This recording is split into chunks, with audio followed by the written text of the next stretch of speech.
রাবেয়া বসরি জন্মগ্রহণ করেন রাতের অন্ধকারে। রাতের বেলা ঘর আলোকিত করার জন্য একটু আলোর প্রয়োজন, কিন্তু বাবা কারো কাছে যান না, দরজা বন্ধ এই কথা বলে তিনি স্ত্রীকে বুঝ দিলেন।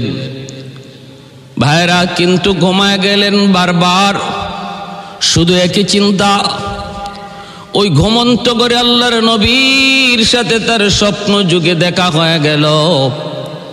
আল্লাহর নবী স্বপ্নে বলতেছেন, ইমরান টেনশন করো না, চিন্তা করো না, তোমার মেয়ে রাবেয়া সাধারণ কোনো নারী নয়, সাধারণ কোনো মেয়ে সন্তান নয়, বরং আল্লাহর দরবারে তার মাকাম মর্যাদা অনেক বেশি, সে অনেক বড় একজন নেককার নারী, তার ব্যাপারে আমি নবী তোমাকে সুসংবাদ দিলাম।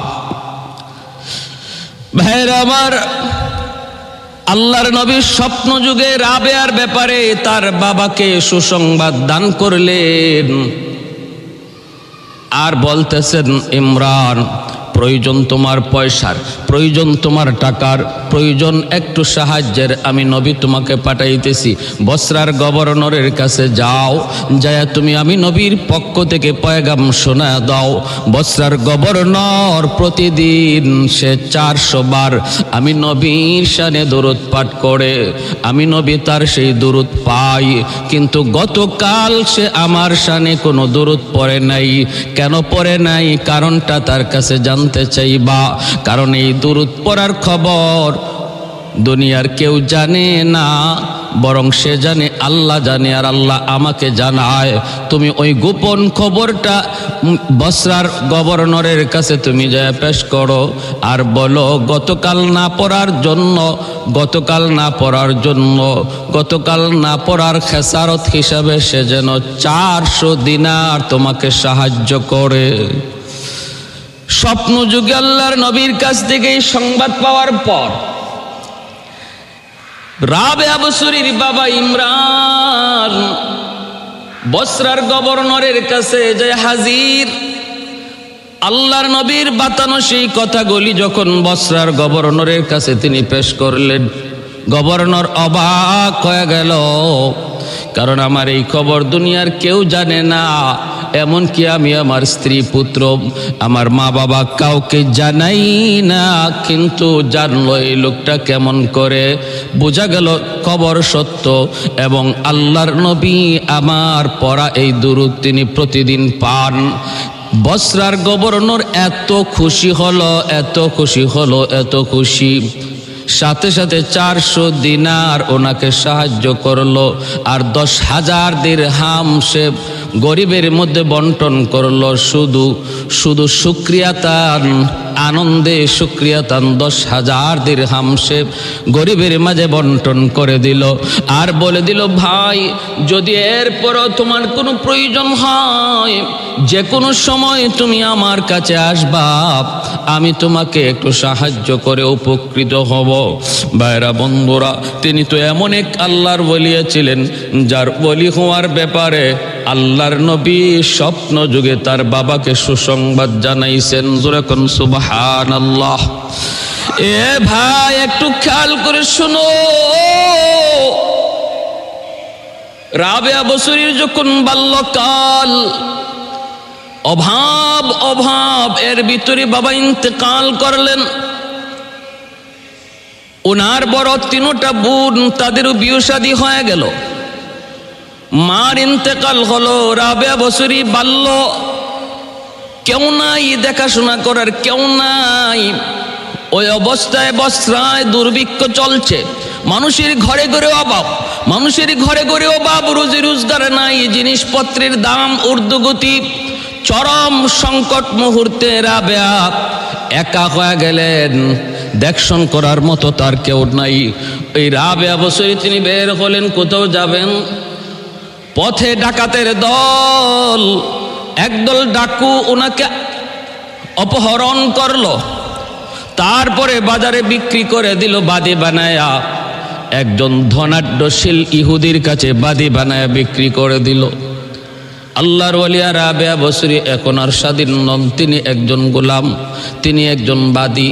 মুনিবের অধীনে ওই ইহুদি মালিকের বাড়িতে যায় তিনি তার ঘরের কাম কাজ করেন, সারাদিন কাম করেন। আস্তে আস্তে বড় হতে লাগলেন।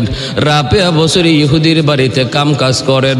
ইহুদি সে তো আল্লাহ চেনে না, রাসূলকে চেনে না, রাবেয়াকে চেনে না, ধর্ম কি জিনিস জানে না।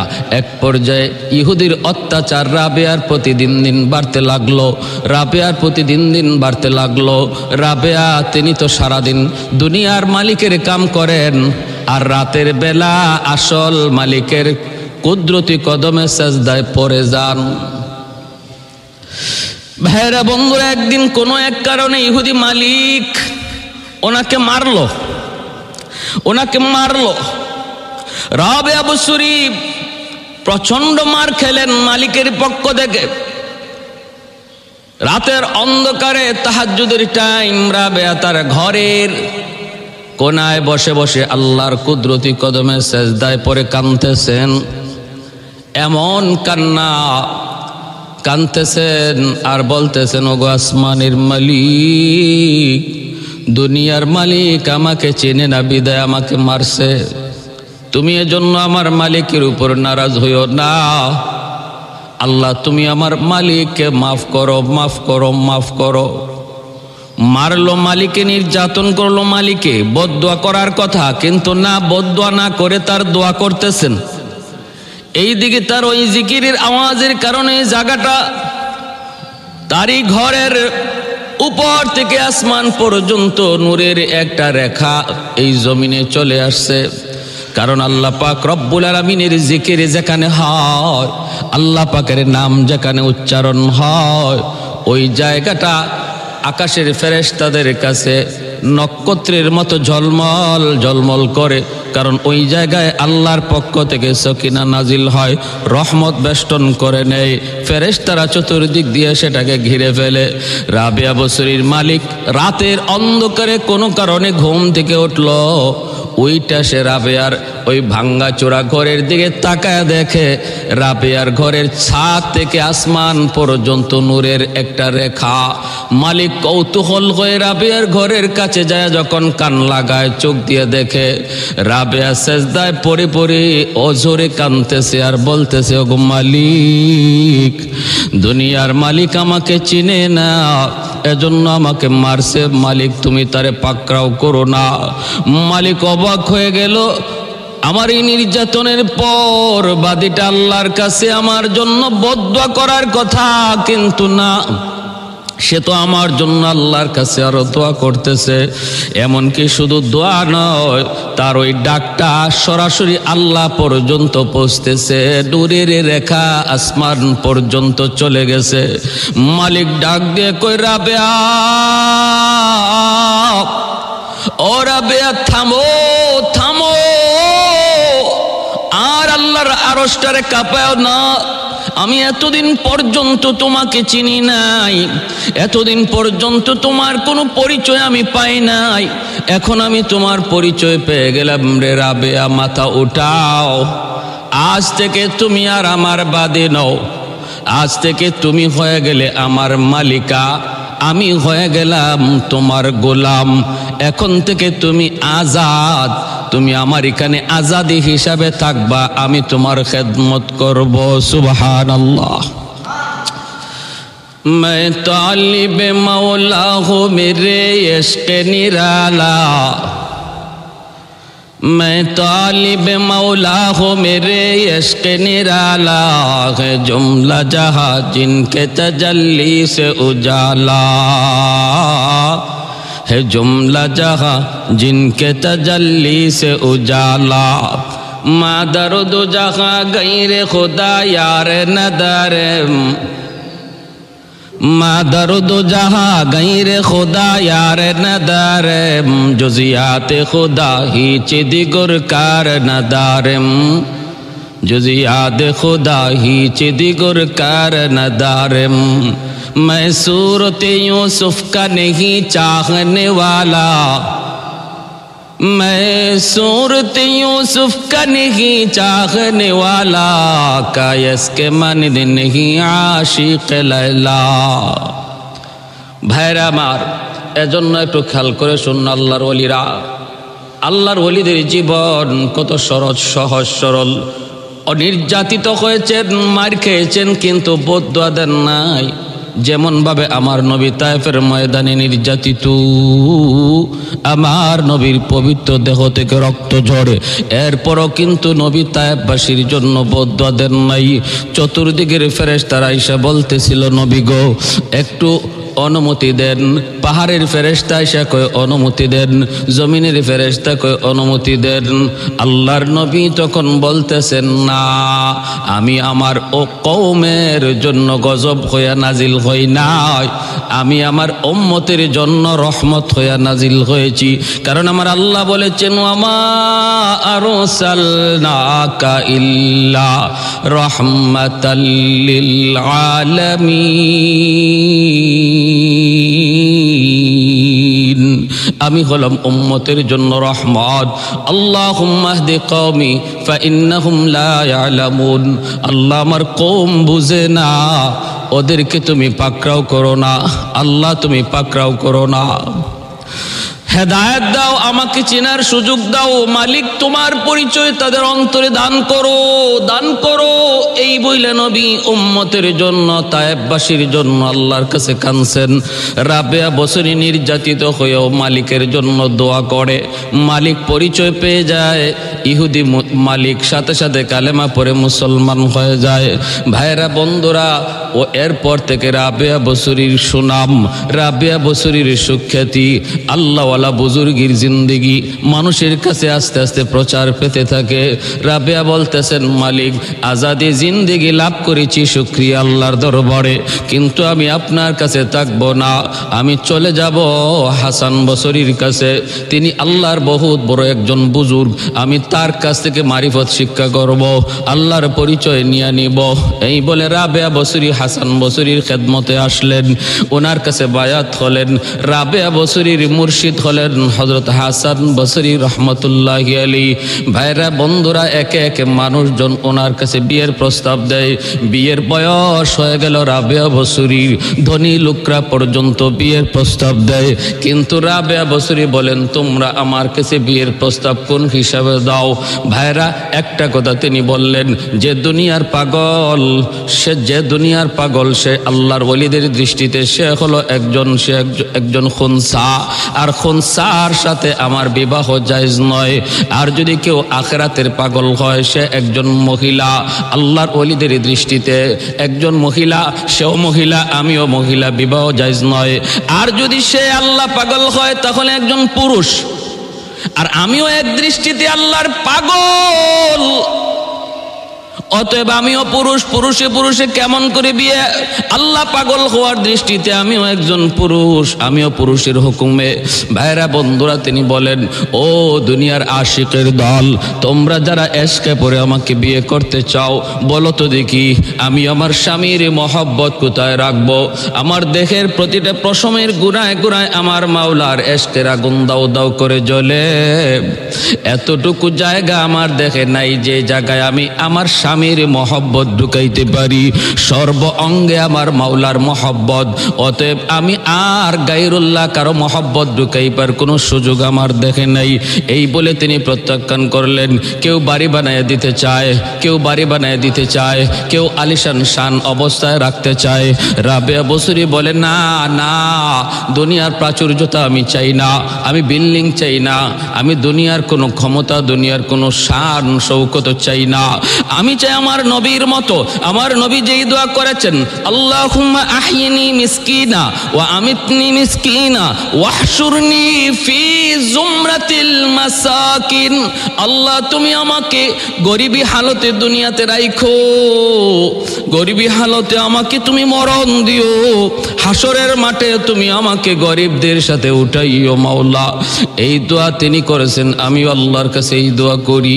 এজন্য রাবেয়া বসরী সেই ভাঙ্গা ভাঙাচোরা ঘর, এই ঘরের মধ্যে সারাদিন তিনি আল্লাহর গুণগান গান, আর রাতের অন্ধকারে মালিকের সেজদায় পড়ে কান্দেন।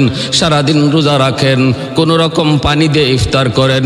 মানুষেরা কয় রাবেয়া কিছুই তো খাও না, সারাদিন শুধু ইবাদত বন্দেগীতে সময় পার হয়, তারপরও তোমার শরীরের শক্তি কমে না, মনে হয় যেন তুমি কোনো কিছু খাও।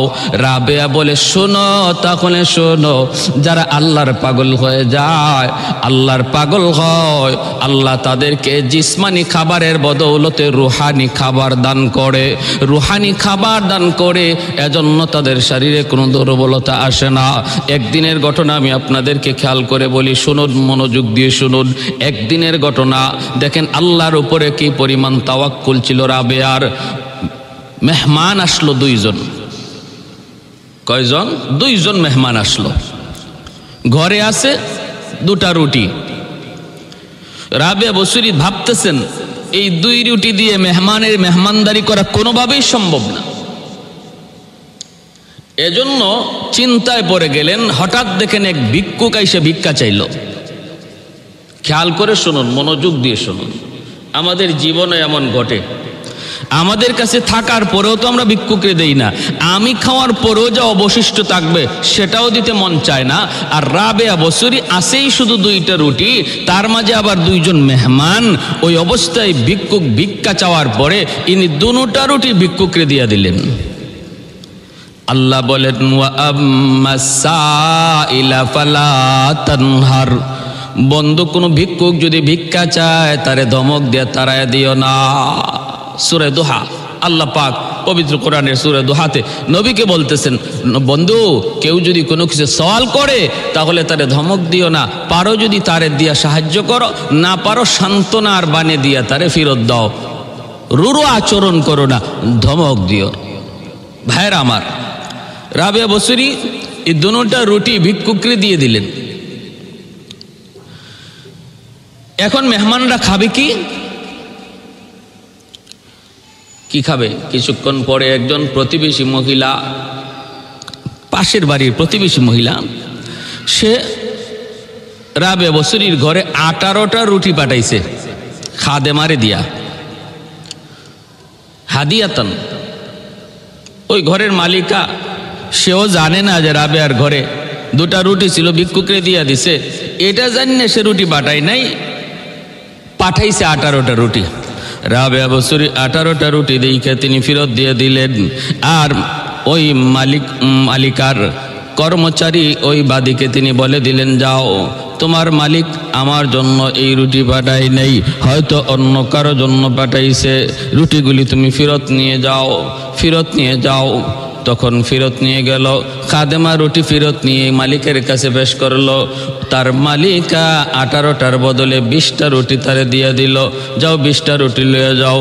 যখন 20টা রুটি নিয়ে আবার রাবেয়া বসরির ঘরে ঢুকলেন, রাবেয়া আবার রুটিগুলি গণলেন, গইনা দেখেন এখন আর 18 নাই, এখন হয়ে গেছে 20।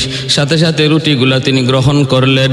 মেহমানরা দেখলো আর বলতেছে, রাবেয়া ও আল্লাহর বলিয়া দিল 18টা, তখন তুমি গ্রহণ করো নাই, এখন তুমি গ্রহণ করেছো 20টা দেওয়ার পরে, কারণ কি? রাবেয়া বসরি কই, এটাই তো কারণ, এটাই কারণ, এটাই হিকমত। আমি তো 2টা রুটি আল্লাহর রাস্তায় দান করেছিলাম, ভিক্ষুকরে দিয়েছিলাম, পুরাপুরি ইয়াকিন ছিল আমার। আল্লাহ বলে, মান জাআ বিল হাসানাতি ফালাহু আশরু আমসালিহা, আমার কোন বান্দা বান্দি যদি এক আমার রাস্তায় দান করে, আমি আল্লাহ তারে দেই 10, একে দেই 10। রুটি দিলাম 2টা আল্লাহর রাস্তায়, আল্লাহর ওয়াদা মতে আমি রুটি ফেরত পাবো 20টা, 2টায় পাবো 20টা, 18টা কেন আসলো? তখনই আমি বুঝলাম, না না, এটা আমার জন্য নয়, আল্লাহর ওয়াদা মতে আসবে 20টা, এজন্য ফেরত দিয়ে দিলাম। আবার 20টা পাঠাইলো। এতে করে পুরাপুরি ইয়াকিন হয়ে গেল মালিকের কথার উপরে। আল্লাহর রাস্তায় যদি কেউ দেয় 1, আল্লাহ দেয়তে তারে 10, রাবেয়া দিলেন 2, এজন্য আল্লাহ দিলেন তারে 20। সুবহানাল্লাহ। जिंदगी में बंदगी तो करना है, जिंदगी में बंदगी तो करना है, जिंदगी बे बंदगी शर्मिंदा है, जिंदगी बे बंदगी तो शर्मिंदा है। आए थे हम कुछ न कुछ खरीदने को, आए थे हम कुछ न कुछ खरीदने को, जिससे हो रोशन मेरी दिलवार हो, और न तो कोई चारा जहाँ में है, और न तो कोई चारा जहाँ में है। जिंदगी में बंदगी तो करना है, जिंदगी बे बंदगी शर्मिंदा है, जिंदगी बे बंदगी शर्मिंदा है। दुनिया में हो दुनिया का तो लोभगार न हो,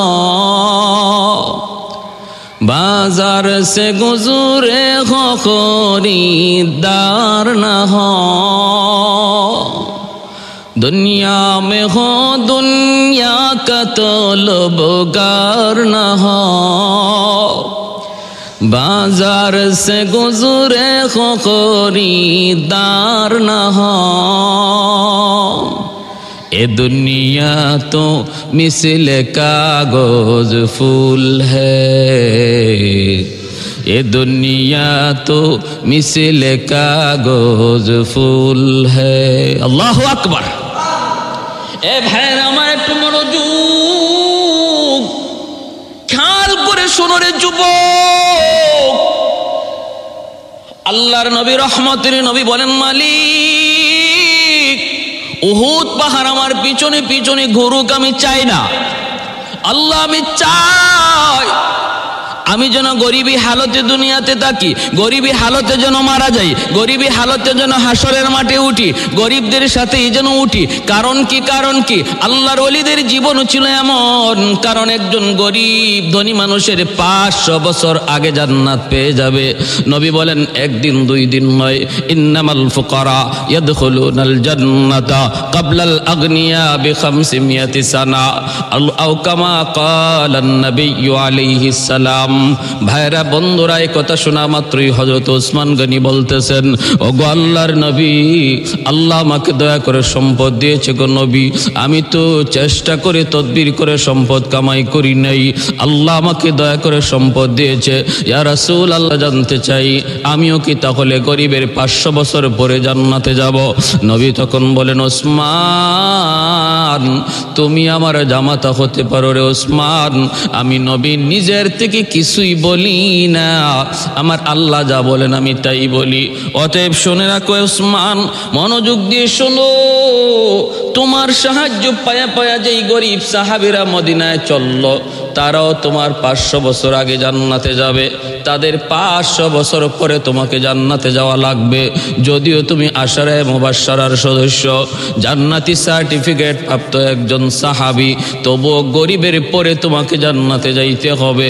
কারণ গরিবের তো দাম, যেই গরিব গরিবী হালতেও আল্লাহকে ডাকে, রাবেয়া বসরির মতো চরম পর্যায়ের গরিবী হালতেও আল্লাহকে বলে না, সর্বদা আল্লাহর প্রেমে বিভোর, অভাবের মধ্যে তাইকেও সে নামাজ ভুলে না, অভাবের মধ্যে পয়রাও পর্দার কথা ভুলে না, অভাবের ভিতরে তাইকেও হালাল হারাম কোনোদিন ছেড়ে দেয় না, হালাল পথে চলে, হারাম পথ থেকে বেঁচে চলে। এমন একজন গরিব কর্মচারী মসজিদের ভিতরে যদি নামাজে দাঁড়ায়, আর তার মালিকও যদি তার সাথে এক কাতারে নামাজে দাঁড়ায়, আল্লাহর নবী বলেন নামাজের পর দুজন হাত উঠায় মোনাজাতের জন্য। এইবার বলো তো দেখি কার মোনাজাত আল্লাহর কাছে আগে কবুল হয়? আল্লাহর নবী বলেন, জানোনি গরিবের দোয়া কবুল হবে? শুধু তাই নয়, ধনী মানুষটা যদি তার দোয়ার সাথে 10,000 দিরহাম 10,000 দিরহাম যদি আল্লাহর পথে দানও করে, তবুও গরিবের খালি হাতের দোয়া আল্লাহর কাছে আগে কবুল হয়ে যায়। সুবহানাল্লাহ। 10,000 দিরহাম যদি দানও করে তবু আল্লাহর কাছে গরিবের খালি হাতের দোয়া আগে কবুল হয়ে যায়। কেন? কারণ আল্লাহ পাক রব্বুল আলামিন মুনসিফ, আল্লাহ পাকের ইনসাফ আছে। আল্লাহ দুনিয়াতে তারে ধন দিছেন কম, দৌলত দিছেন কম। ধনী মানুষটার মতো সে আরাম করতে পারে না, ধনী মানুষটার মতো সে মন চাহাত মতো খাইতে পারে না। আল্লাহ পাক রব্বুল আলামিন এজন্য তার আখিরাতের লাইনে ধনীর আগে বাড়ায়া দিলেন। আল্লাহ বলেন, গরিব তুমি সবর করো, তুমি ধনীর প্রাচুর্যতা দেখা আরামায়েশ দেখা তুমি এতটা নিজের মধ্যে তার এই আরামায়েশ দেখা মনে কষ্ট পেও না। সে দুনিয়ার সামান্য হায়াতের জীবন, 60-70 বছরের হায়াতের জীবন তোমার যে আগায় ছিল আরামের দিক দিয়া, আর আমি আল্লাহ তোমাকে আখিরাতের লাইনে ওই ধনীর চেয়ে 500 বছর আগে আগায় দিব আরামের লাইনে, কারণ সে তোমার 500 বছর পরে জান্নাত পাবে। সুবহানাল্লাহ। ভাইরা বন্ধুরা একটু মনোযোগ দিয়ে শুনুন, মনোযোগ আছে তো ইনশাআল্লাহ? একটু মনোযোগ দিয়ে শুনুন, খেয়াল করে শুনুন। এক পর্যায়ে উসমান গনিকে আল্লাহর নবী বলেন, উসমান যদি তোমার বুঝে না ধরে, তুমি যদি একটু বুঝতে চাও তাহলে পরীক্ষা করে দেখো কেন গরিব ধনীর আগে জান্নাতে যাবে। তুমি বুঝি বুঝতে চাও? উসমান গনি কয়, নবী গো আমি বুঝতে চাই, আমি একটু বুঝতে চাই। আল্লাহর নবী বলেন, উসমান তাহলে মসজিদে নববীর ভিতরে আমার সমস্ত সাহাবায়ে কেরামের সামনে তুমি আগে বলো আজ সারাদিন তুমি কি খাইছো। উসমান গনি তখন দাঁড়ায় বলতেছেন, নবী গো ঘুম থেকে ওঠার পর আমি একটা বাসি রুটি খেয়েছি, তারপরে নাস্তার টাইমে নাস্তা করেছি, এরপরে গো নবী দুপুরবেলা ভুনা গোশত আর রুটি খাই আমি আপনার দরবারে এসেছি। আল্লাহর নবী এইবার বলতেছেন, উসমান রে তুমি এবার বসো, কিন্তু মনে রাখো একদিনের খানার হিসাব চাইলাম। 3টা কথা তোমার বলা লাগছে। কয়টা কথা? 3টা। 1 নম্বর হলো ঘুম থেকে উঠে বাসি রুটি দিয়ে একটু হালকা নাস্তার টাইমে আমি নাস্তা করেছি, ঠিক না? তারপরে বলেছেন দুপুর টাইমে ভুনা গোশত খেয়েছি। হ্যাঁ, নবী বলেন, উসমান 3 কথা বলছো, একদিনের হিসাব চাইলাম, 3 কথা বলতে সময় লাগছে বেশি, এবার বসো।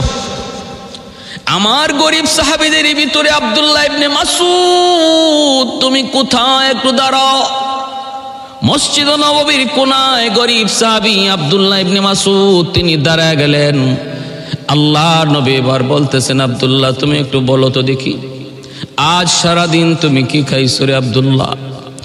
আব্দুল্লাহ ইবনে মাসউদ কিছুই বলতে চান না, চোখ দিয়ে দর দর করে পানি পড়ে। সাহাবায়ে কেরাম তারাও কান্দেন, আল্লাহর নবীও তিনি কাঁদতেছেন। নবী বলেন, আব্দুল্লাহ বলো বলো বলো কি খাইছো, সারাদিন কি খাইছো একটু বলো।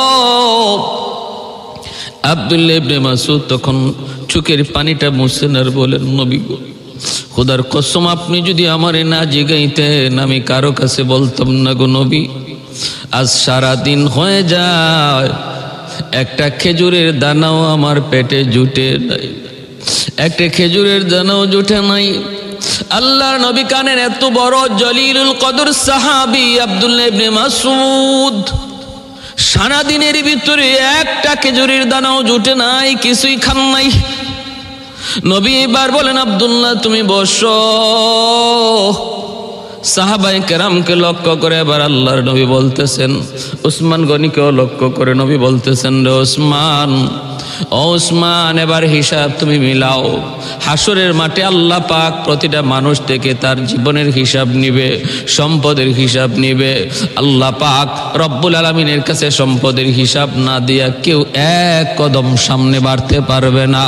ওই দিন তোমরা ধনীর আল্লাহর কাছে সম্পদের হিসাব দেওয়ার জন্য যখন দাঁড়াবে, সম্পদ তোমাদের অনেক বেশি, এজন্য টাইম লাগবে তোমাদের বেশি, ধনীদের টাইম লাগবে বেশি। যদিও হালাল পথে সম্পদ কামাই করেছে তবু বেশি হওয়ার কারণে সময় লাগবে বেশি। পিছনে দাঁড়ায় থাকবে আমার আব্দুল্লাহর মতো গরিব সাহাবী। আল্লাহ পাক রব্বুল আলামিন গরিবের দিকে তাকায় বলবে, রে আমার গরিব বান্দা বান্দির দল, তোমরা ধনীদের পিছনে পড়ে থাকলে তোমাদের হিসাব দিতে অনেক দেরি হয়ে যাবে, কষ্ট তোমাদের বেশি হবে। সম্পদ যেহেতু তোমাদের কম, ধনীদের এই লাইন থেকে বাইপাস আমি আল্লাহর কাছে চলে আসো, ধনীদের লাইন থেকে গরিবরা বাইপাস আল্লাহর কাছে চলে আসবে হিসাব দেওয়ার জন্য। সম্পদ কম, কম কথায় জবাব দিয়ে দিবে। আর ধনীর 1-2 বছর আগে নয়, নবী বলেন আনুমানিক 500 বছর আগে আল্লাহ গরিবদেরকে ধনীদের আগে জান্নাত দিয়ে দিবে। সুবহানাল্লাহ। এ ভাই, এজন্য বলি খালি সম্পদ সম্পদ কইরো না। পাইলিং দেওয়ার সময় বোঝা যায় হায়াত বুঝি 500 বছরের গ্যারান্টি লই আইছো। না না না, বিন্দু পরিমাণ গ্যারান্টি নাই। হায় হায় সম্পদ, হায় সম্পদ করার পিছনে কোনো লাভ নাই, কোনো লাভ নাই। হালাল পদে সম্পদ কামাই কইরো, গরিবের 500 বছর পরে জান্নাতে যায়। আর আমাদের সমাজের আজকে যেই সমস্ত বড় বড় ধনীর দল, বড় বড় দুর্নীতিবাজ, বিদেশে পর্যন্ত লক্ষ কোটি কোটি টাকা পাচার করে, তাদের জীবনী দেখলে, তাদের পিছনের ব্যাকগ্রাউন্ড তালাশ করলে দেখা যায় হালালের কোনো বই বাতাসও নাই, শুধু হারাম আর হারাম। কালো টাকার কালো টাকা, কালো টাকা দিয়া পাহাড় বানাইছে সম্পদের। এজন্যই রাবেয়া বসরি বলতেছে আমারে ঘর বানায় দেওয়ার প্রয়োজন নাই, আমাকে ইট আর ইটের ভিতরে ঢুকানোর প্রয়োজন নাই, ভাঙ্গাচোরা ঘরের মধ্যেই থাকবো। ভাইয়েরা বন্ধুরা, এটা আল্লাহওয়ালাদের সাদা সিধা জীবন। কারণ সর্বদা তারা আখেরাতের এই জীবনকে তারা চোখের সামনে দেখতেন, দুনিয়ার এই জীবনটাকে তারা ধোঁকা মনে করতেন। বাস্তবে এই দুনিয়ার জীবনটা হলো একটা স্বপ্নের মতো। স্বপ্নের ভিতরে আমরা যেমন দেখি বাদশার মেয়েকে বিয়ে করছি, কেউ দেখে 10 তলা বিল্ডিংয়ের মালিক হয়ে গেছে, কেউ দেখে ফ্যাক্টরির মালিক হয়ে গেছে, ঘুম থেকে জাগার পর দেখে সেরা খাতার নিচে ঘুমায় আছে, তখন বুঝে হায় হায় প্রাসাদের মালিক হওয়া ছিল এটা আমার স্বপ্ন। বাস্তব জীবন এখন থেকে শুরু হলো। ঠিক তেমনি প্রতিটা মানুষ মৃত্যুর সাথে সাথে বুঝবে দুনিয়ার 60 বছরের হায়াতের জীবন ছিল আমার স্বপ্ন। বাস্তব জীবন এখন থেকে শুরু হলো। মৌত কো সমঝায়ে গাফিল ইখতিতামে জিন্দেগি, मौत को समझाए गाफिल इख्तिताम जिंदगी, दर हकीकत मौत है सुबह हयात जिंदगी, दर हकीकत मौत है सुबह हयात जिंदगी। अल्लाहु আকবার। ভাইরা বন্ধুরা, এই রাবেয়া বসরি আর তিনি কেউ বিয়ের বন্ধনে বসলেন না। হাসান বসরির দরবারে থেকে থেকে তিনি এইভাবে আল্লাহর মারিফত হাসিল করলেন। এক পর্যায়ে শারীরিক দুর্বলতা চলে আসলো। ইংরেজি 752 ইংরেজিতে রাবেয়া বসরি বাইতুল মুকদ্দাসে তিনি ইন্তেকাল করেন। আজও সেই আল্লাহর ঘর বাইতুল মুকদ্দাসের পাশেই আল্লাহর সেই এত বড় ওলিয়া, এত বড় সতীসাধ্যী মহিষী নারী হযরত রাবেয়া বসরি চিরনিদ্রায় শুয়ে আছেন, চিরনিদ্রায় শুয়ে আছেন। মৃত্যুর আগে ওনার একটা ঘটনা কিতাবে লিখেন। ইনি ঘরের মানুষকে বলতেছেন, ওনার যে ভক্তবৃন্দকে বলেন ঘর থেকে বের হও, তোমরা অল্প সময়ের জন্য ঘর থেকে বের হও, কারণ আমি দেখতেছি আমার ঘরে এখন আল্লাহর মেহমানরা ঢুকবে। সুবহানাল্লাহ। ভাইয়েরা বন্ধুরা, মুহূর্তের ভিতরে সমস্ত মানুষ ঘর খালি করে দিল। তারা বাহির থেকে একটা আওয়াজ পেল ঘরের ভিতরে। কি আওয়াজ? আল্লাহর কালামের একটা আয়াত, ইয়া আইয়াতুহান নাফসুল মুতমাইন্নাহ ইরজিই ইলা রাব্বিকি রাদিয়াতাম মারদিয়াহ ফাদখুলি ফি ইবাদি ওয়াদখুলি জান্নাতি। এ পবিত্র আত্মা বের হয়ে আসো, এ পবিত্র আত্মা বের হয়ে আসো, আল্লাহর দিকে চলো। ইরজিই ইলা রাব্বিকি রাদিয়াতাম মারদিয়া, যে আল্লাহ তোমার উপরে সন্তুষ্ট, তুমি আল্লাহর উপরে সন্তুষ্ট, জান্নাতে প্রবেশ করো। পবিত্র আত্মা তুমি বের হয়ে আসো। ডাকটা তারা শুনতে পাইলেন। বেশ কিছুক্ষণ পর মানুষজন ঘরে ঢুকলেন। ডুইকা দেখেন আল্লাহর ওলিয়া, সেই মহিষী নারী, আল্লাহর প্রেমিকা, আল্লাহ পাকের আশিকা, তিনি আর দুনিয়ায় নাই, দুনিয়া থেকে বিদায় হয়ে গেলেন। রাবেয়া বসরির কবরে যাওয়ার পর কিছুদিন পরে ওনার একজন আশেক স্বপ্ন যুগে দেখলেন। রাবেয়া বসুরীকে তিনি জিজ্ঞেস করলেন, ওগো আল্লাহর ওলিয়া, কবরে আপনার সাথে কেমন আচরণ করা হয়েছে? রাবেয়া বসুরী বলেন, আমাকে মুনকার নাকির প্রশ্ন করে, মার রাব্বুকা ওয়া মা দীনুকা ওয়া মান হাদার রাজুল আল্লাযী বুইসা ফীকুম ইউকালু লাহু মুহাম্মদ। বলো তো তোমার রবকে। আমি ফেরেশতাদেরকে বললাম, ফেরেশতারা বলো কি তোমরা আমাকে বলতেছো আমার রবকে, আমার মালিককে। তাহলে তোমাদেরকে আমি একটা প্রশ্ন করি, বলো তো দেখি তোমরা কোত্থেকে আসছো? কয় আসমান থেকে। কয় আসমান থেকে জমিনে আসতে সময় লাগছে কত বছর? কয় এক একটা আসমান থেকে এক একটা আসমানে যাইতে 500 বছর সময় লাগলো। তিনি বলতেছেন, বলো তো এত দূর থেকে তোমরা আমার কবরে আসছো, এর ভিতরে তোমরা কি তোমাদের মালিককে ভুইলা গেছো নাকি মালিকের কথা ইয়াদ আছে? ফেরেশতারা কয় কি আমরা আমাদের মালিককে ভুলবো কেমন করে? এইবার রাবেয়া বসুরী বলতেছেন, এত দূরের রাস্তা পাড়ি দিয়া যদি তোমরা তোমাদের মালিক ভুলতে না পারো, আমি রাবেয়া মাত্র 3.5 হাত মাটির নিচে ঢুকছি। যেই রাবেয়া দুনিয়ার জীবনে এমন কোন মুহূর্ত নাই যে মালিকের নাম জপে না, এমন কোন মুহূর্ত নাই যে মালিকের প্রেমে বিভোর নয়। ওই রাবেয়া মাত্র 3.5 হাত মাটির নিচে ডুইকা কেমন করে তার মালিক ভুইলা যাবে? এই ধারণা তোমাদের আসলো কেমন করে এই ধারণা আসলো? ফেরেশতারা আল্লাহর কাছে চইলা যায়, মালিক কার কাছে পাঠাইছো সওয়াল জবাবের জন্য? সে তো আমাদেরকে উল্টা প্রশ্ন করে, আমরা তারে কি প্রশ্ন করব? সে তো আমাদেরকে উল্টা প্রশ্ন করে। বুঝলাম না মালিক আমাদেরকে পাঠাইছো তার সওয়াল করার জন্য না রে, নাকি তার কাছে আমাদেরকে পাঠাইছো আমাদের সওয়াল নেওয়ার জন্য? আল্লাহ পাক কয় কি হইছে? কয় আমরা বললাম মার রাব্বুকা, রব তোমার কে? সে বলে তোমাদের রবকে। ও মালিক এবার আমরা কি করব? আল্লাহ বলতেছে, ফেরেশতারা রে আয়, আমার পাগল আমার আশিক দুনিয়াতে প্রতিটা মুহূর্ত রবের সবক আদায় করেছে, প্রতি রাকাতে মার রাব্বুকার সবক আদায় করেছে। আলহামদুর মধ্যে বলেছে আলহামদুলিল্লাহি রাব্বিল আলামিন, রব আমার আল্লাহ। রুকুতে গেছে কয় সুবহানা রাব্বিয়াল আযীম, রুকুতে কয় রব আমার আল্লাহ। উঠছে সামি আল্লাহু লিমান হামিদা রাব্বানা লাকাল হামদ, এখানেও কয় রব আমার আল্লাহ। সেজদায় গিয়া কয় সুবহানা রাব্বিয়াল আলা, এখানেও কয় রব আমার আল্লাহ। অতএব যার জীবনের প্রতিটা মুহূর্তই শুধু আল্লাহর পরিচয়, রবের সবক, তারে মার রাব্বুকা প্রশ্নের জবাব প্রশ্ন করা লাগবে না। তার রব তোমার কে এই প্রশ্ন তারে করা লাগবে না। তার প্রতিটা দেহের পশমের গোড়ায় আমি আল্লাহর ইশকের আগুন। অতএব আসো আমি আল্লাহ তারে বিনা সওয়াল জবাবে তার কবর কি জান্নাতের বাগিচা বানায়া দিলাম। সুবহানাল্লাহ। ভাইরা, এই ছিলেন আল্লাহর ওলি হযরত রাবেয়া বসুরী। ভাইরা, আমি আপনাদেরকে বলবো, এটা কোনো কঠিন কাজ নয়, এটা কোনো এমন কাজ নয় যেটা আমাদের সাধ্যের বাইরে আল্লাহর ওলি হওয়া। আল্লাহর ওলি ওই মানুষটাই যে মানুষটা করবে দুনিয়ার কাজ, কিন্তু অন্তরে আর ধ্যানে থাকবে আল্লাহর খেয়াল। আমার হাতে থাকবে দুনিয়ার কাজ, অন্তরে থাকবে আল্লাহর মহব্বত। যে মানুষটার অন্তরে আল্লাহর মহব্বত থাকবে, সে দুনিয়ার কাজে থাকলেও সে নামাজ ভুলবে না। যে মানুষটার অন্তরে আল্লাহর ধ্যান, আল্লাহর মহব্বত, আর দিলের ধ্যানের ভিতরে আল্লাহর খেয়াল থাকবে, এই মানুষটাকে দুনিয়ার কোনো পেরেশানি তাকে আল্লাহর হুকুম থেকে, বিধিবিধান থেকে সরাইতে পারে না।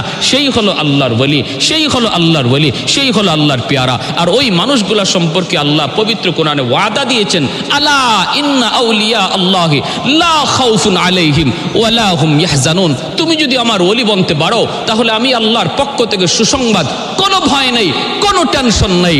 তোমার কোনো টেনশন নেই। তোমার জীবনের যত পেরেশানি, তোমার জীবনের যত টেনশন, তোমার জীবনের যত প্রয়োজন, সব কিছুর জিম্মাদার আমি আল্লাহ।